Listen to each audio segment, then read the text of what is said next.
اس نے پوچھا ہے is it okay to read the Quran on cell phone?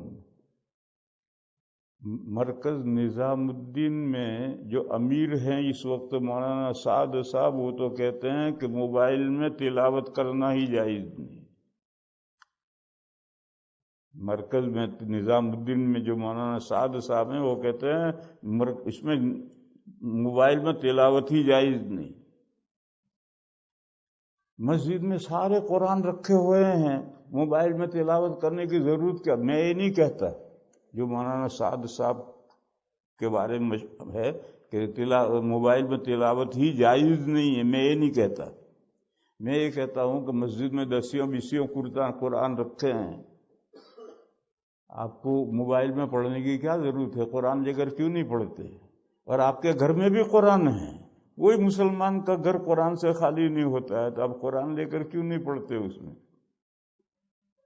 اس لیے میرے بھائیوں، یہ جو لوگ پڑھتے ہیں قرآن میں وہ ٹھیک نہیں۔ کیوں؟ قرآن کو ڈاؤن لوڈ کرو گے تو ہی تو پڑھو گے، اور ڈاؤن لوڈ کرو گے تو چٹ میں جائے گا، ڈیجیٹل میں جائے گا قرآن، اور ڈیجیٹل دنیا کی خرافات کا مجموعہ ہے، اس میں معلوم نہیں کیا کیا بھرا پڑا ہے۔ تو اس ڈیجیٹل میں اللہ کے بندو قرآن کیوں ڈالتے ہو؟ قرآن شریف لو اور اس سے پڑھو۔ پھر یہ پوچھتا ہے کہ ول دا ریوارڈ بی سیم؟ قرآن میں پڑھنے کا ثواب اور موبائل میں پڑھنے کا ثواب یکساں ہوگا؟ جی یکساں ہوگا، اس ثواب میں کوئی فرق نہیں پڑتا۔ Is it a necessary to have?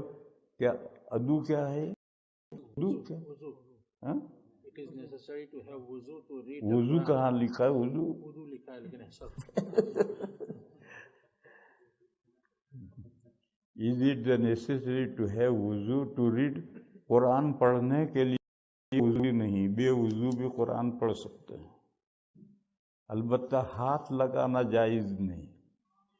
سلفیوں کے یہاں، غیر مقلدین کے یہاں ہاتھ بھی لگا سکتے ہیں، بلکہ وہ تو یہ کہتے ہیں کہ جنابت میں بھی پڑھ سکتے ہیں، حائضہ عورت بھی پڑھ سکتی ہے۔ وہ ہم یہی مسئلہ وہ غیر مقلد۔ اہل سنہ والجماعہ کے نزدیک جنابت میں اور حیض اور نفاس کی حالت یہ بھی جنابت ہے، اور غسل جنابت کی حالت میں قرآن کو نہ ہاتھ لگانا جائز ہے نہ قرآن پڑھنا جائز ہے۔ اور بے وضو قرآن پڑھ سکتے ہو، ہاتھ لگانا جائز نہیں۔